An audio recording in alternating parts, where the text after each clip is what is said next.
killers. So my brain is mush at any point. Please just bear with me. Sorry,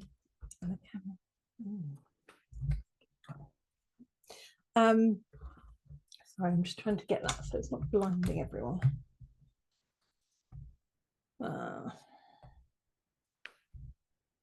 That's better.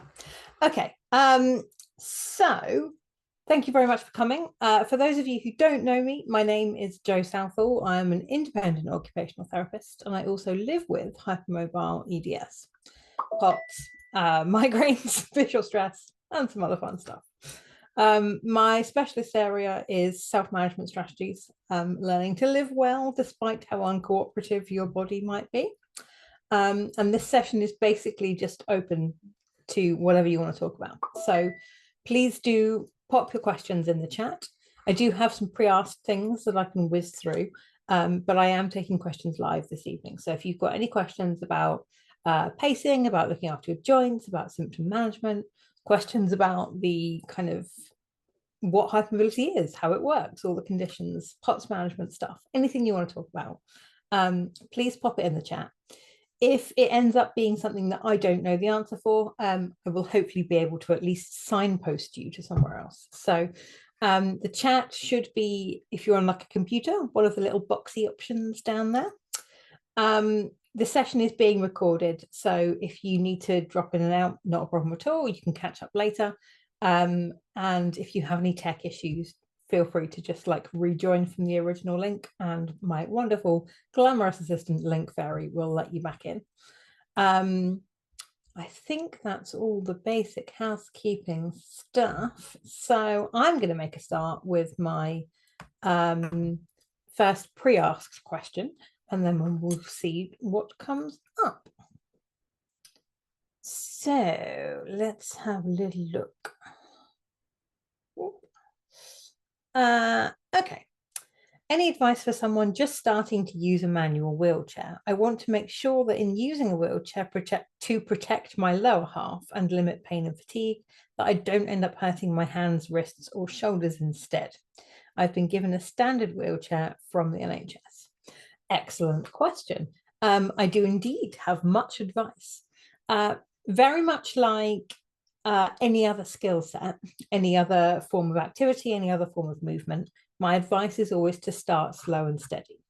So if you have not done an awful lot of upper body self-propelly type actions before, I would strongly advise you don't take your first outing to be off-road for miles on your own with no backup. What tends to happen to a lot of hypermobile people is that we feel fine at the time doing some kind of physical activity, and then the day after or the day after that feel like we've been hit by the consequences bus. So what you may find is that actually it all feels great at the time, and then, you know, the shoulder pain, the aches, the kind of overuse of your pec muscles is quite a common thing as well. So slow and steady, gradually building up your strength is a good thing to do. I would strongly suggest starting somewhere level, smooth, and easy to navigate. Supermarkets and hospitals have the best floors for building up your self-propelling skills. What you'll find is that when you start going out and about a bit more, there are like cambers on paths. Nothing is as level as it looks to a pedestrian, and it can get quite tiring quite quickly. So it's definitely worth building your kind of skills and your tolerance up somewhere more predictable, and also doing that with somebody who can come to your rescue if you do run out of steam halfway home, as an example. So having somebody with you who can push you, even if it's just like the last 100 yards if your arms start to really hurt, is a really sensible thing. One of the things to consider are like different kind of propelling techniques, and these can be modified slightly depending on your particular areas of instability or weakness, your particular symptom presentation, your range of motion, all that kind of thing. So if, as an example, you are prone to shoulder dislocations where the joint comes out kind of forwards, so like popping out that way, reaching a really long way backwards to reach the back of the wheel and push all the way forwards puts you at much greater risk than doing a series of shorter pushes going from the top of the wheel forwards, if that's making any sense at all. So basically trying to work out how safe you are reaching backwards, ideally from an efficiency perspective, reaching back and then doing longer pushes as far around the wheel as you can go is usually the most efficient way to do it. But if you have any kind of significant instability with your shoulders or your elbows, reaching behind you to grasp the wheel might not be particularly sensible. So just be a little bit aware of that. It can sometimes help to do the motions in front of a mirror, or like shop fronts with reflective glass are a good one, where you can like watch your technique as you self-propel. And just to experiment a little bit with how comfortable you feel reaching behind you, as an example. Another thing to have a little think about is which muscle groups you're using when you self-propel. So generally speaking, this won't be for everyone, but a large percentage of hypermobile people have a tendency to overuse the muscles on the front of our chest and underuse the corresponding muscles like between your shoulder blades at the back. So basically like your supporting scapular muscles. For a lot of hypermobile people, that is the kind of classic movement pattern. The difficulty with that is that reinforcing that as a wheelchair user, as well as in your non-wheelchair using life, means that you tend to kind of go even further in that direction. So you can end up quite unbalanced in terms of muscle tone, which can exacerbate instability, injuries, pain, all that kind of stuff. So if you're not sure how to self-propel, and you're not supposed to, like, nobody tells you these things, so why would you know? Do go see a physiotherapist about it. Find a specialist in wheelchair propelling techniques and ask for some advice on how to actually use your chair safely. This might not be something that a lot of people ask for, but actually a lot of us, when we start using wheelchairs, do get injured from using them. Sometimes it's little things like blistering the side of your thumbs from like the push rims, or like the side of the wheels if you're kind of getting lazy with your braking technique. But yeah, so asking for advice on how to actually do that is a perfectly sensible thing to do. There are some things I would recommend to most people. The first one is to have push rim covers, like grips. So the shiny metal push rims are quite slim and they're quite slippy, meaning the amount of grip you have to put in order to move your chair is quite high.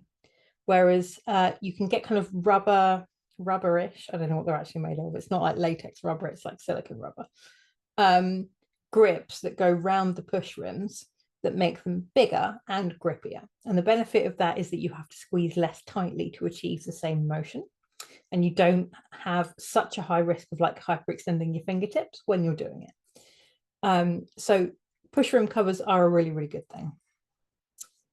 If you find that wheelchair use is definitely brilliant for protecting your lower body, but is quite knackering, I would strongly suggest going back to wheelchair services and actually saying, this is great, but I do need an ultra lightweight chair.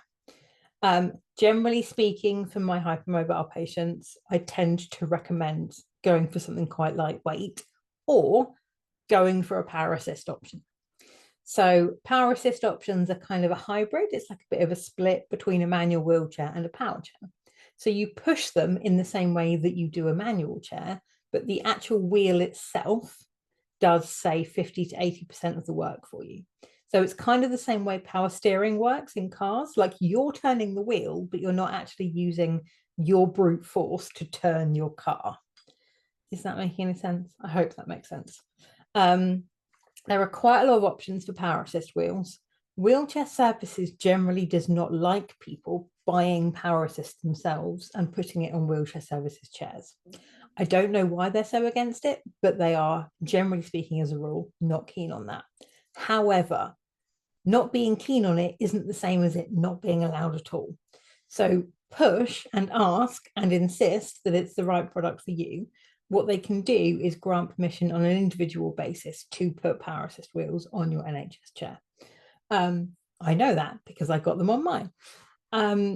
So it is an option. The difficulty with power assist is that it's a really expensive option. Wheelchair stuff in general is expensive. What I would encourage you to do is to start thinking about a wheelchair not as an item, but as a modular set of components that come together to make an item. So my wheelchair frame is from Walternus. My power assist wheels are Alba eMotion. My cushion is from True Life, and the backrest is from J, as in Quickie. So basically my chair is pretty much my dream chair. I absolutely love it. It's fantastic. It's made of like 6 different pieces from different companies. Because of that, the total cost of it is outrageous. So if I bought all of those things brand new right now, it would probably cost me over £10,000. But never once have I in a single instance paid £10,000. There will be some pieces of your chair that wear out much quicker than others. So the power assist wheels I've had since 2019, 2020, something like that. Basically a really long time. The cushion is fairly new, the frame is fairly new, the backrest is much older. So if you're thinking about things in a modular way, what you're doing is effectively spreading the cost, which is really helpful, particularly for those of us on a restricted income. If you are spreading the cost, it becomes a lot easier to envision what the end product will be without having to look at the overall price tag and have a massive cry about it because it's eye-watering.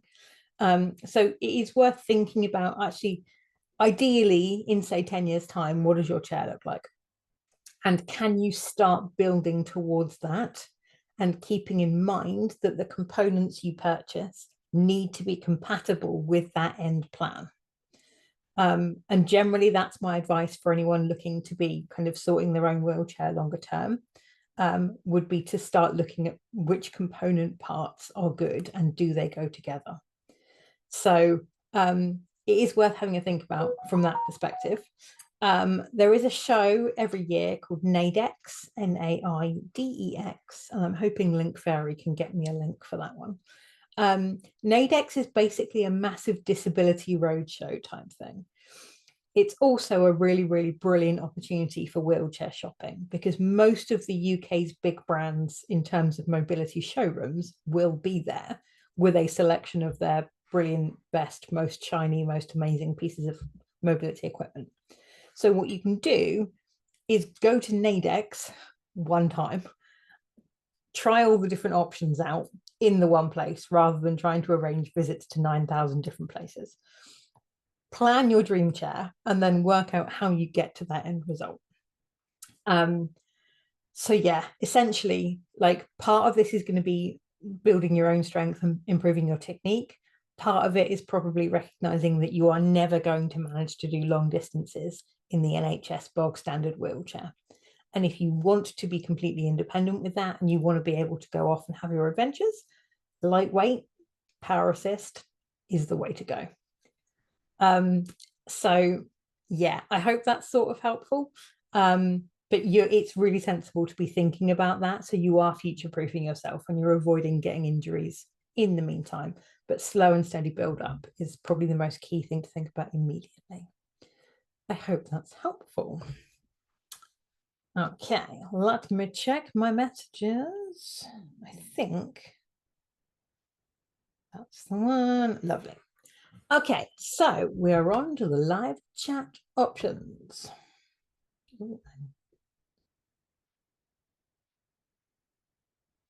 Okay, so I'm going to go slightly out of order, but only because this question is wheelchair related, so it links on quite nicely, and then I'll jump back and catch on. So how do we know when we might need a wheelchair? I'm exhausted all the time, hardly leaving the house, ACL spontaneously tore and doing physio instead of surgery. My fatigue is awful. Some days I can't do anything. Some days all I can do is my physio. I've had to stop work for now, and I'm wondering if using a wheelchair would help me get out more. I mostly leave the house for medical appointments, and I'm not doing much more socializing anymore, but also not sure who/how to approach. Would this be my GP? They're pretty dismissive. I see my physio privately as I wanted someone who had a lot of EDS knowledge. Not sure if NHS route would be helpful. Okay. Essentially, now would be the time, actually, probably a few months ago would have been the time to start using a wheelchair. There is a lot of stigma attached to wheelchair use, and there is a perception globally, which is problematic, which is that you cannot use a wheelchair if you can still walk short distances. And healthcare professionals have fallen into this trap as well. And there is a really pervasive and problematic attitude where if you get a wheelchair as somebody who can walk a bit, you will automatically lose your ability to walk because all you'll ever do is sit down. And it's ridiculous. It's so, so wrong. If you are in a situation where your lack of mobility and your lack of ability to walk is preventing you from living your life the way you want to live it, that is the time to get a mobility aid. And it might be a wheelchair, it might be a stick, it might be a crutch, it might be a scooter, it might be one of each of the above, which you pick and choose day to day, depending on your symptoms. The important thing for hypermobile people is that balance. So if you have a very limited amount of like upright walking, like exercising energy, yeah, and you're using all of that exercising energy on physio, what is left for anything else? And at that point, what's the point of doing the physio? You've got no social life, no work, no job, no fun. What's the point of being fitter if you can't actually enjoy that? Or the reverse can be true, where you're so focused on work, socializing, career. I already said work, didn't I? You're focused on other things and then you don't have the energy for physio. So you're then not making any progress. Basically, if you're prevented from doing things on a regular basis, consider mobility aids. I genuinely am of the opinion that a lot more people should be using wheelchairs than currently are. I think a lot of people struggle, and I think a lot of people are at risk of falls, major fatigue flares, injuries, because they walk in situations where walking might not actually be the most sensible option. If you are able to leave the house, socialize, engage, work, etc. Firstly, that's what we call occupational balance, where you've got a little bit of everything going on. You've got like a nice spread of rehabilitative, social, essential tasks, that kind of thing, which is what we're aiming for. But also, if you have an acute injury, you can still do those things. So if I sprain my ankle really, really badly, I've set my life up in a way that means that I can still work, I can still get to the shops, I can still go out for the day, I can still see friends. Without mobility aids, I would not be able to do that. So, as an example, spontaneous ACL rupture, which is horrible, like unbelievably painful, I'm assuming. Using mobility aids in the acute short term, at the very least, would be very, very sensible. Using it longer term as a way to balance how you're using your energy is again quite sensible. The difficulty here is, how do we get your GP on board? So generally speaking, healthcare professionals will look at your life and go, well, you're doing your rehab, you'll get better at the end. Or they'll look at you and go, well, you can still walk a bit, so you don't need it. Or if you start using a wheelchair, you'll decondition. So the way to get people on board with that is to demonstrate that you understand there is a risk of deconditioning, but equally, at the moment, the risk is something called occupational deprivation. So what you're missing out on is your ability to go and do things, to be engaged, to be part of the world. And the risk then becomes social isolation, spiraling downwards mental health, financial instability because you're not able to work. All of those things are also health issues. It's not all about how many steps you can get in during a day. So, trying to have that balanced conversation about the fact that you're doing your rehab, you're working hard, but equally, at least in the short term and probably in the long term, the level of disruption in your social life, your work life, your family life is unacceptable. So getting you a mobility aid that will allow you to engage in those things is sensible. Hopefully your GP would then be on board. The next problem then becomes wheelchair services on the NHS is the worst postcode lottery of any single healthcare department I have ever come across. The rules are inconsistent at best and nonsensical at worst. There is also a big issue where, because funding is limited for understandable but very annoying reasons, a lot of the time the criteria is if you can walk outside of your home at all, you are not eligible for anything, which leaves a massive chunk of the population who can walk but maybe shouldn't be doing it very often, completely unable to access NHS support for mobility aids like wheelchairs. That's not to say you can't go to a mobility showroom and buy one. You absolutely can do that. And I would pursue the wheelchair services route because I think it's important to have that conversation. And you may find that actually they are quite amenable to you getting something on the NHS, which solves all of your problems. But if you can't get access on the NHS, going to a mobility showroom or to a show like NAIDEX would be a really good starting point. Even if you don't necessarily know what wheelchair you need, if you can work out what you want to use it for, what your budget is, and what your essentials are in terms of comfort, taking those criteria, going to a showroom and saying, find me something that ticks these boxes, is a perfectly acceptable way to go shopping. There are also charities and organizations out there that will help you fund mobility aids.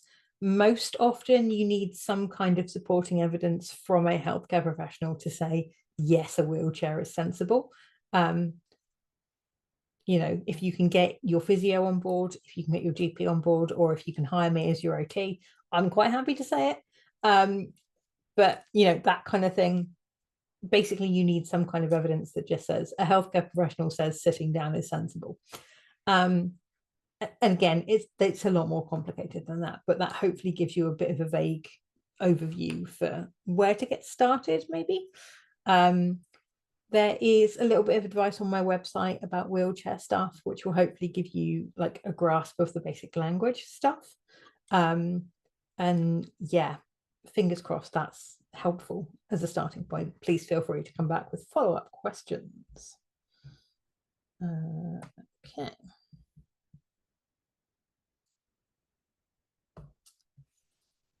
Hi, Joe. Hope you're okay. Thank you very much. Hello to you too. I've got surgery coming up. Can't recall the name, but right shoulder, keyhole to remove spur that has caused my shoulder joint to push out and dislocate. Okay. Sort out all the bursitis inflammation too. 3 weeks in a sling for normal people, then 6 weeks physio. So I feel I'll be out of action for months. Any tips on what I should tell the surgeon about us EDS people or recovery tips? Okay. The first one I would say is if they try to give you a sling that goes over your shoulder or around your neck, say no. Don't do it. Absolutely not. What you don't want to do is fix your shoulder at the expense of your neck and upper back, which is what will happen if you end up in one of those useless kind of foam loop type sling thingies. Rather conveniently, I have a pre-installed shoulder injury, which I can use to demonstrate my current sling. It might not be the best out there, but it's the best one I've tried so far. So this is from Push Brace, and it's basically a band that goes around the kind of upper rib, under busty area. And then it straps around here and around my wrist. So I can completely relax my arm. But there's nothing running over my shoulders or upper back at all. And what that does is make sure that all of the support for the shoulder injury is coming from my core, where I don't have anywhere near as much instability and pain as I do kind of upper back and neck sort of areas. So push brace, shoulder support sling thing would definitely be my recommendation for that, assuming you need to be immobilized in this kind of shape. If you need to be immobilized in a different shape, there are other options out there, which hopefully your team will be aware of, but you don't want anything hanging off your neck or shoulders. One thing I would do preemptively is have a think about planning for how you need to function during those 3 weeks of borderline immobilization. So things like, can you wash your hair one-handed? Can you open a drinks bottle one-handed? Are you able to get dressed on your own? Do you have the skills to manage those things in the short term? If not, acquire those skills and equipment pieces before doing the shoulder surgery. Likewise, as an example, pain management options, or if you are prone to acute injuries or subluxations or dislocations, if you injure something on your other arm, how do you function? Those are the things I would start planning for. There are lots of bits of equipment out there, many of which can be rented from places like the Red Cross or can be purchased secondhand and then resold when they're no use anymore. But it would definitely be sensible to start thinking about all of that stuff before you get home and suddenly realize that you can't function. I would also wanting to be seeing a physio who has at least a vague awareness of bendiness, and I would want to meet them before my surgery. So not just to turn up at some random outpatient clinic with no pre-existing condition knowledge and have somebody assigned. I would want to have a working relationship with my physio and to have a plan for how to do all of the injury compensation, how to manage, how to move before the surgery goes ahead. Ideally, it would be the same physio giving advice on both situations, but at the very least, having a little bit of advice on how far can you move? You know, if you're getting a lot of pain and you're seizing up, is it okay to take the sling off and have a little break and a little bit of a fidget? Are there any gentle stretches you can do to ease tension? All that kind of stuff. Generally speaking, yeah, so there's a thing from an anesthesiology perspective where you basically, I think the technical phrase is something like variant responders. I don't know, I can't remember what it was off the top of my head, but basically people who don't necessarily respond in the way that they're supposed to things like anesthesia. Local anesthetic tends to be a big problem for hypermobile people, as in if you're just trying to numb a small area, it won't go numb or it won't stay numb for the predicted amount of time. General anesthetic tends to be a lot more effective. That said, you know, MCAS related allergic reactions can be a thing.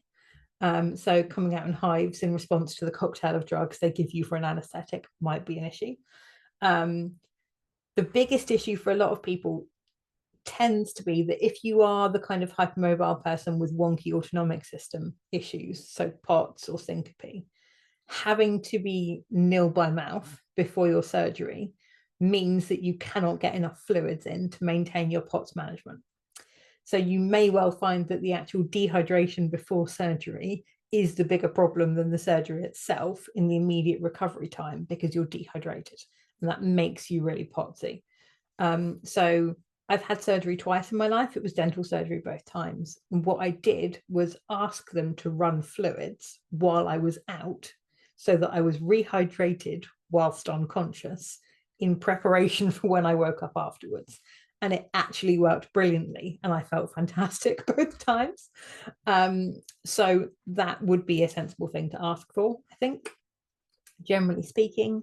I would hope your surgeon has at least a vague idea, but be prepared for things like increased risk of bleeding, bruising.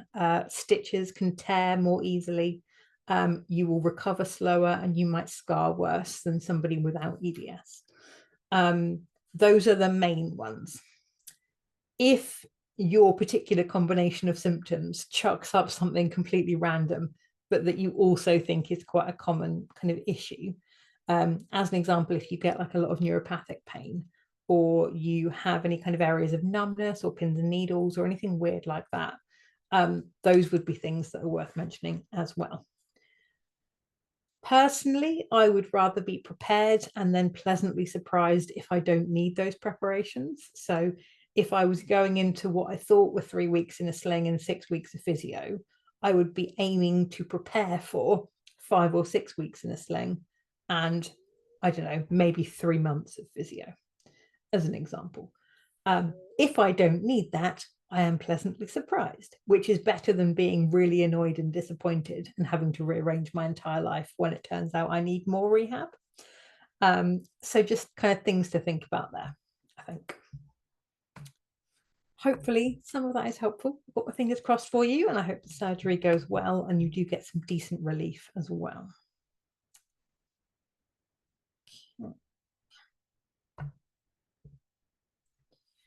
I have hypermobile EDS and am struggling with symptoms of POTS, low blood pressure, faintness, dizziness, and nausea. I've not had a formal diagnosis as yet. I have spoken to my GP, who referred me for cortisol blood tests, results borderline, followed by an internal POTS assessment, which proved very disappointing. An HCA took my blood pressure twice from lying to standing, both readings normal. However, my blood pressure is affected by me kneeling to standing, and this mainly happens during the day when I'm at work or leisure, without a monitor to hand. I have a follow-up appointment with GP soon. Not sure what to ask for next. Okay. So context for anyone who is new to these terms, maybe, and also maybe for you to hopefully help explain this to your GP and to advocate for yourself. POTS, generally speaking, absolutely nothing to do with blood pressure. The vast majority of people with POTS do not have blood pressure issues. However, a lot of people with POTS also have other types of autonomic dysfunction. So if you have the kind of POTS where you stand up too quickly and your blood pressure drops, you likely actually have POTS and vasovagal syncope, or like orthostatic intolerance, or some other kind of thing. The only criteria for POTS, diagnostically speaking, is a big change in heart rate when you go from laying down to standing up. That's typically assessed on a tilt table test. The poor man's tilt table is just to get you laying down on a couch, take your blood pressure and heart rate, and then get you to stand up and take your blood pressure and heart rate again a few times.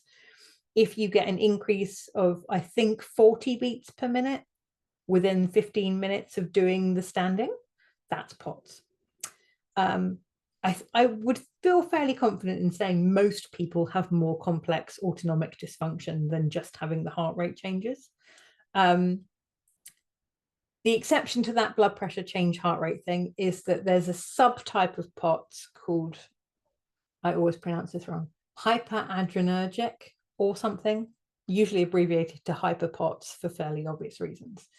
What tends to happen with hyperPOTS is that the fight or flight chemical cascade hormonal weirdness that goes along with changes in heart rate causes your blood pressure to then increase the longer you're upright.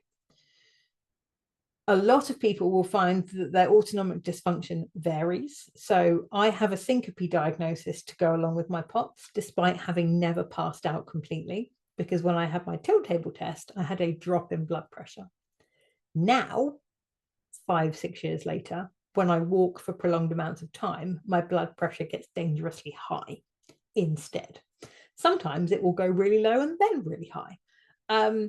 So generally speaking, a lot of us, it's very, very difficult to capture that in like a 5-minute assessment or even like a 45-minute tilt table test because of those changes. And because with POTS and with hypermobility type conditions, there are so many variations that can impact that. As an example, barometric air pressure, hormones, whether you've eaten or not, caffeine intake, dehydration levels, the last time you peed, air temperature, whether you're trying to talk and walk or just walk. There's so many things. Generally speaking, the important part to go along with that testing is like the clinical history. So can you explain and demonstrate, preferably with heart rate readings and data, what happens when it's a problem? Is there a pattern for when your heart rate and blood pressure are an issue? What are the symptoms that you're presenting with more often than not? And when you have those symptoms, what's going on with your body? Are you flushed? Do you feel like you're getting palpitations? Is your heart racing? A lot of like sports monitor watch type things, mine's from Garmin, but other brands are available, will tell you a lot of that stuff. And you can then go to a GP and say, look, I know I had this test and it didn't show a vast amount of anything, but I'm still really symptomatic in these 20,000 ways, and it's causing me problems in these 20,000 ways. What's the next step? For a lot of people, the first step would be like self-management stuff. So if you tend to get dizziness on standing, compression stockings can be really useful. If you're prone to dehydration, massively increasing your salt intake and your fluid intake can be really, really helpful. So there are a lot of self-management things that you can do without any support from your GP. The thing where you need to get GP access for is for medication, generally speaking. So what I would consider would be keeping maybe a symptom diary for, say, 2 weeks, and then going back to your GP and saying, look, I know the testing was weirdly inconclusive or whatever, but over the last 2 weeks, this is my experience. What do we do now? If they don't know what to do with you, a referral to cardiology. And then if cardiology don't know what to do with you, I would see a POT specialist. So somebody like Dr. Nick Gall. However, in order to access Dr. Gall on the NHS, you have to have had literally every cardiology test known to man done before they will accept your referral. Going privately is a different matter, but that's not financially viable for everyone. So I hope some of that is useful. To sum up, a symptom diary, get yourself a smartwatch and start tracking it. Try to find patterns, get some compression stockings, wear them, stay as hydrated as possible, and see if you can start kind of compiling data to approach your GP with. I hope that helps a little bit. Okay.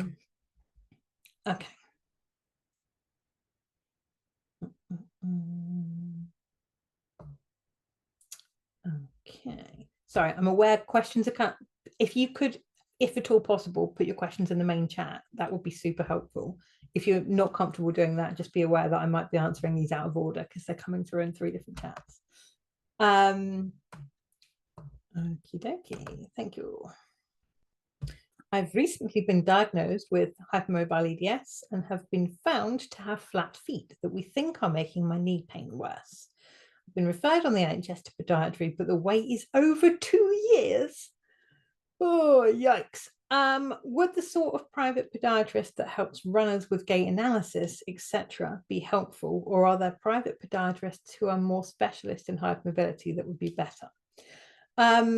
2 years is a very, very long wait. Oh, what I would do is, if you've got a local podiatry person that does like gait analysis type stuff, reach out and ask if they're open to anyone or if they're a bit more sports specialist. Because gait analysis isn't necessarily just a thing that's done for runners. It's just that that's the thing we hear about it being used for most. Gait analysis can actually be really, really brilliant for people who have like mobility impairments.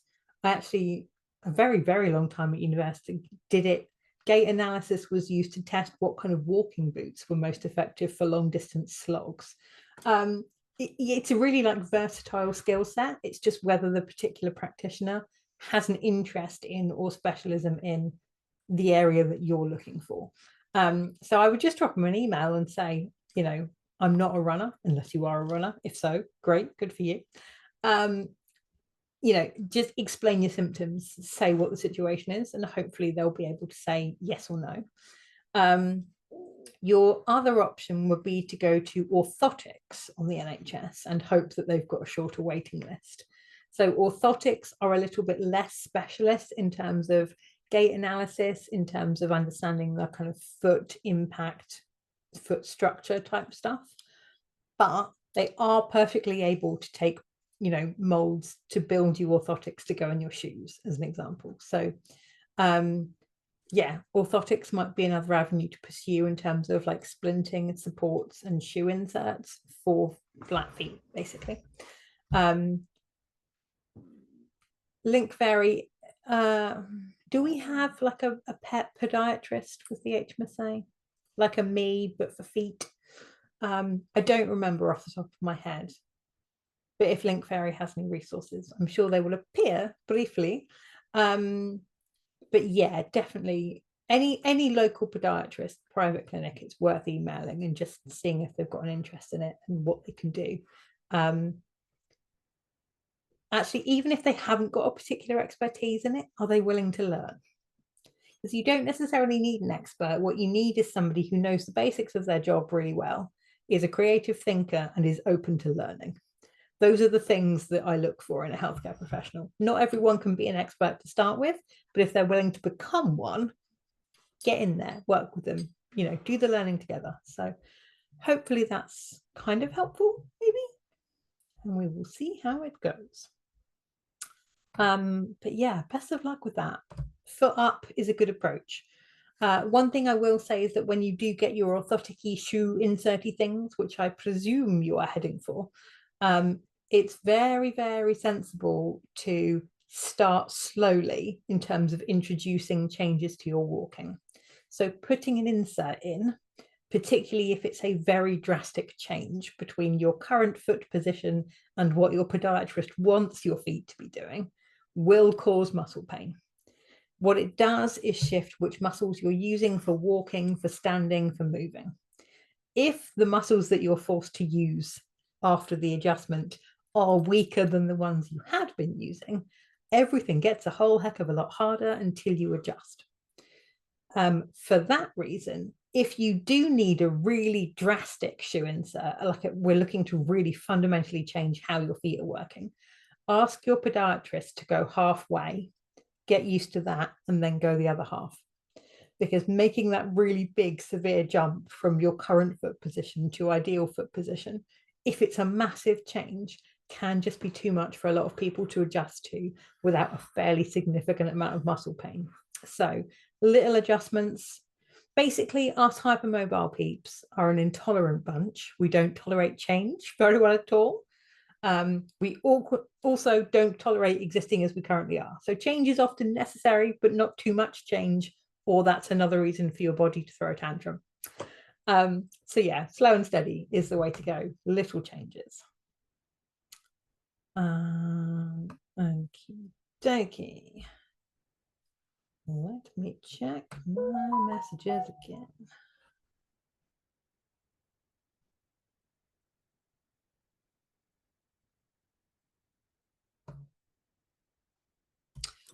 Six weeks ago, I pulled a light mini case with my left arm to give my right one a rest. Since then, it feels twisted and I can't carry more than a glass of water. It doesn't help that I've had 2 falls since then. Any useful suggestions? Get thee to a doctor, I'm afraid. If you have a injury where it doesn't feel like it's sitting right, or your function has drastically changed and it's not showing any signs of getting better, you need to go and have that looked at. For me, like, I self-manage a lot of injuries. I'm self-managing this one. Whether I continue to self-manage it will depend on a few factors. So the first one is, have you had this before? Do you know what this is? If you have some kind of weird mystery symptom, or you're not quite sure the nature of the injury that you've got, you need answers to that, which means you need to go to either A&E or your GP or minor injuries or physio or somewhere. If it's been 6 weeks now, don't rock it up at A&E, because they're just going to say, well, it's not acute anymore, so we can't help. But I would speak to your GP and maybe get a physio referral to have somebody look at that in person. So yeah, if you've got like a thing and you don't know what it is, that needs investigating. If you have a thing that you've experienced before, but with all of the coping strategies, knowledge, aids, adaptations, and things you have in place, the symptoms continue to be disabling or disruptive, then you need to go and get help. So with this shoulder injury, I have had something similar before. I ended up spending about 6 weeks on and off in a sling. I've got my TENS machine, I've got my painkillers, I've got my anti-inflammatories, I've got a shoulder brace, I've got like a sling, I've got strapping. I know to avoid doing certain movements. I know how to get a t-shirt on and off without lifting my arms above my head. The tools that I have are currently adequate for managing those symptoms. If it gets to the point where my pain is beyond what my meds can handle and my TENS machine, then I will go and seek help. Okay. The next one is, if you've had this before and you know how to manage it, but your recovery is not going as expected, then we go and seek help. So I'm fully anticipating that I'll be in a sling for about a week. If after the 2-week mark, I'm not seeing any signs of improved stability, I will refer myself to physiotherapy. Okay. So, I think with the self-management stuff, it's very easy to just go, oh, it's a bendy thing, thus I must put up with it on my own. And it may be that actually the answer is tough luck, it's a bendy thing, you just have to learn to live with it. But you don't know that yet. So asking for a bit of support, asking for diagnostic testing, asking for somebody to just lay hands on you and see if it's attached to where it's supposed to is perfectly reasonable. Every single decent healthcare professional out there ever would rather you checked. We would rather waste 1,000 appointments on, I'm sorry, there's nothing I can do, here's some basic advice, good luck on your own, than you don't go in and it turns out to be something major that we could have helped with. So I promise you, you're not being a pest. You should go and you should get somebody to have a look at that.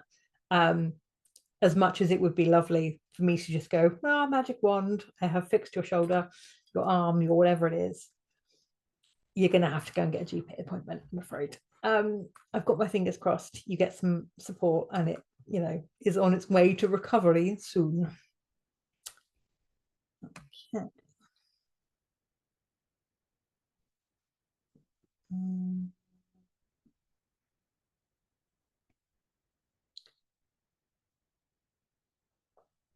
Okay. I've had hypermobile ankles my whole life. They roll really easily and I have torn ligaments more times than I can count. Can you recommend some strengthening exercises that I can easily incorporate? ADHD brain means they need to be easy to remember and add to my daily routine. Okay, so I am not a physiotherapist. As an OT, generally speaking, exercises like that are not something I personally prescribe, particularly given that I work remotely, so I can't actually watch somebody do it. However, what you can do is refer yourself to physiotherapy on the NHS without having to go via your GP. So if you search for physiotherapy self-referral and your postcode, you should be able to fill in an online form that helps the receiving person triage you into whatever needs to happen next. They will phone you up and they can usually over the phone, using the information you provide, give you a good idea of some things to try or give you an appointment. If the things to try option is the one they go with, but it turns out that's not actually suitable, then go back and get an appointment anyway. I think what I would suggest would be, given that particularly there's a history of torn ligaments, you do need some kind of actual assessment to work out where the areas of instability are, what is inherent hypermobility and what is maybe increased instability because the ligaments aren't doing their jobs anymore. And just to give you some kind of specific tailored advice on that. So yeah, definitely get yourself referred to physio then. When you go to physio, what I would say is tell them that you've got ADHD, request things that are easy to remember, and ask them to help you incorporate it into a daily routine. So as an example, calf raises is one of my ankle exercises, has been for ages. I do them as I brush my teeth. I know I'm going to brush my teeth at least once a day. That means I've got at least one opportunity to do calf raises. So linking those things together, like habit stacking, basically works really, really well for me. And I definitely don't have undiagnosed ADHD, or do I? So yeah, trying to find ways to incorporate it. Likewise, things like TV advert breaks. So if you are watching live TV rather than streaming, whenever you get an advert, do exercises during the advert. Or if you are waiting for the kettle to boil, or you've got a few seconds left on the microwave before it finishes, all those kind of bits of time can be used for rehabby type exercises. So hopefully that's a little bit helpful. Okay. Right, dive back. I don't have very, very long. She does read it. She does. All right, LinkFairy. I may have admitted that there is a suspicious correlation there.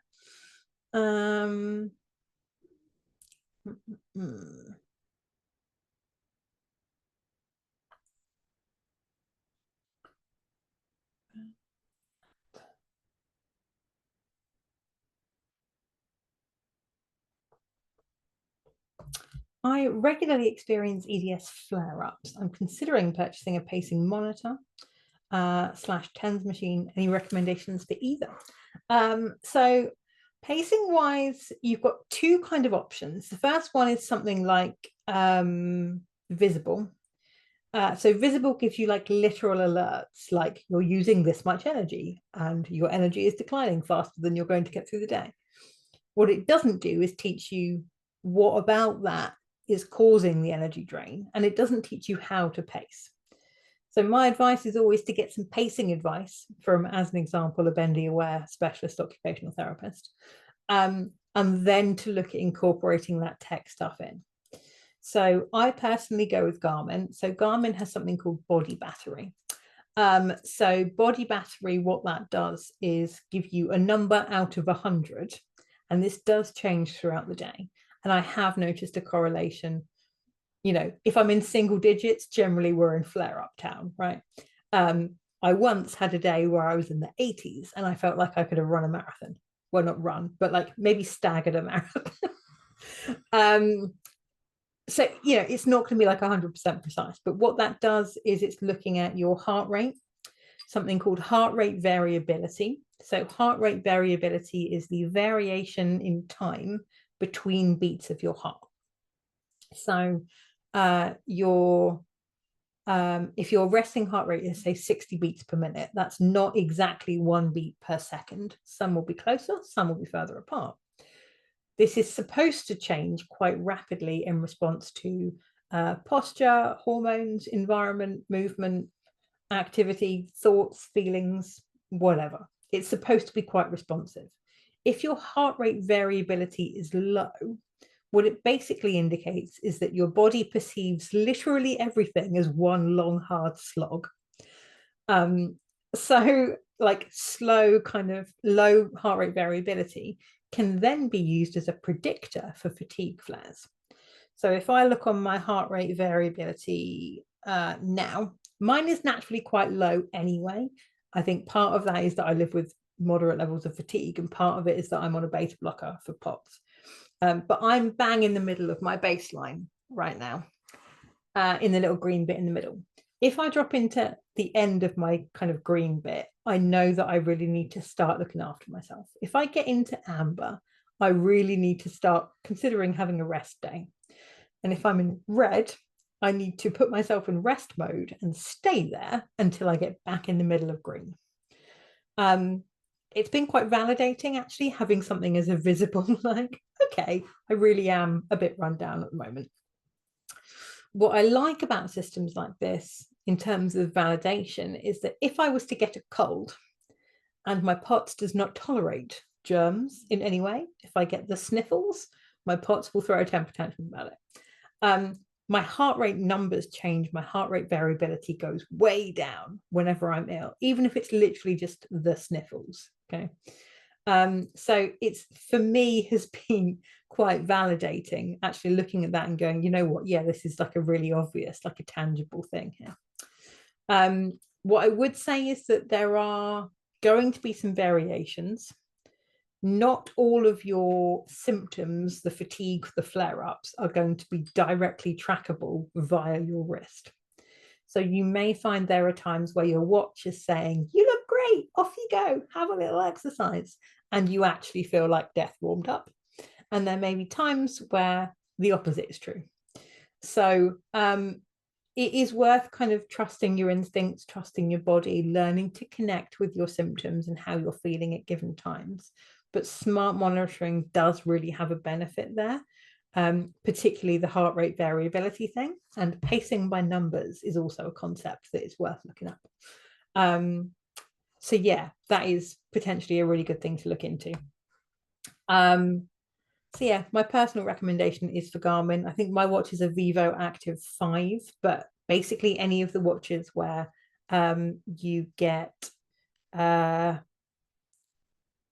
body battery, heart rate variability, and like sleep tracking is quite a good thing to do as well, because you are looking at kind of, you know, what you're doing basically in terms of energy gain as well as energy expenditure.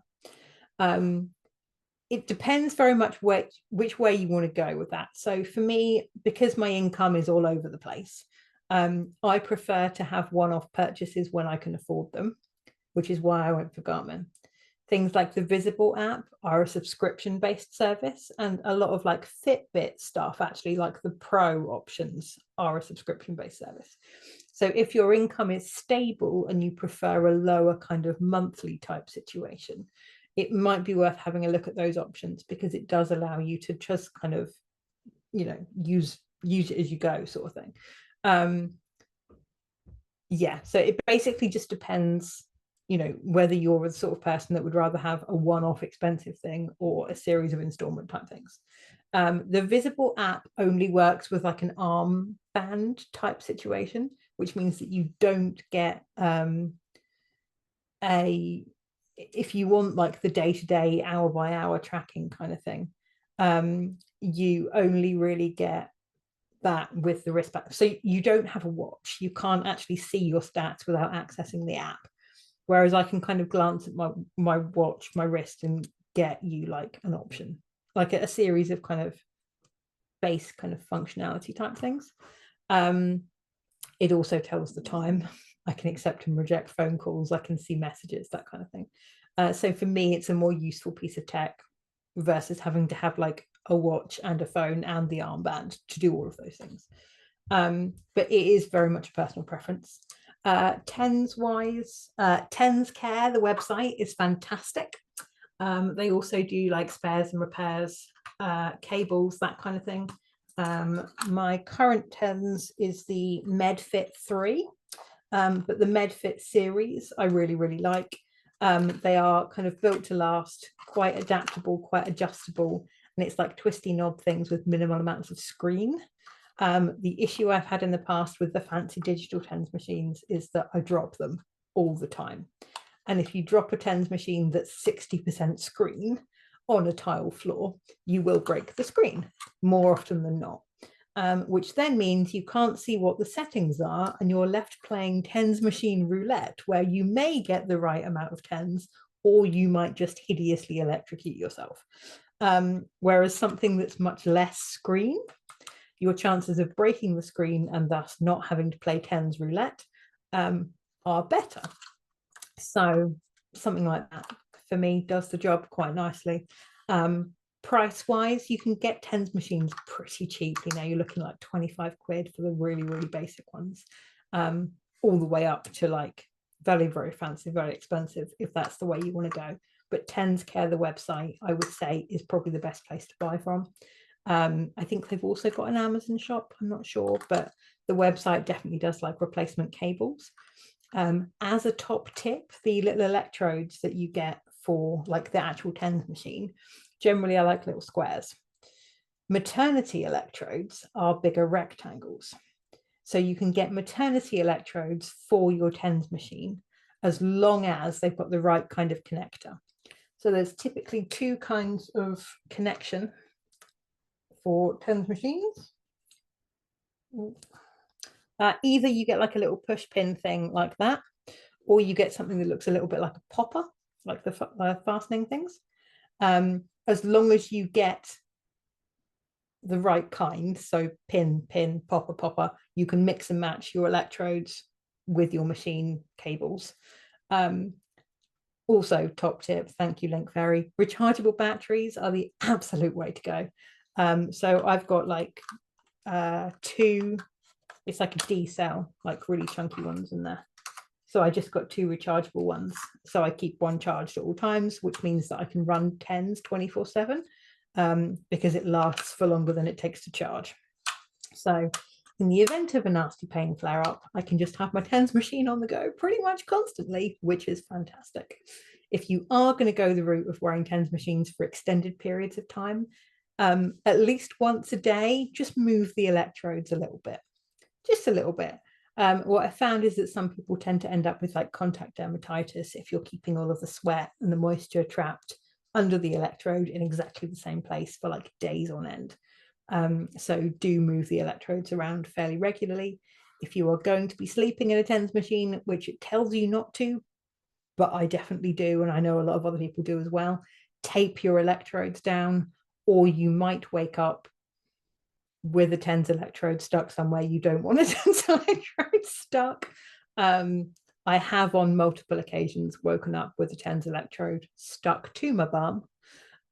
So yeah, learn from my terrible advice. And maybe, you know, you won't have to also experience peeling a TENS electrode off your butt in the morning. Yeah, hopefully that's helpful. Okay, I think on that very, very weird note, I will bring this evening's entertainment to a close. Thank you so much for the brilliant questions. And thank you very much for joining me. I will be back. If you do get a chance, could you please fill out the feedback survey, which I'm sure will appear in the chat shortly, when LinkFairy is done laughing at me for getting TENS electrodes stuck to my bum. If you have any feedback, I am always grateful to hear it. If you want questions asked next time and you want to guarantee you get your question asked, please submit it in advance. The pre-asked questions always get covered. Everything else is a little bit hit and miss. I will go through the chat afterwards. If there are any questions that I haven't got round to doing this time, I will make sure that I start with those at the next one, along with pre-asked questions. So yeah, thank you very much. Have a lovely evening, everyone, and I will hopefully see you next time. Bye.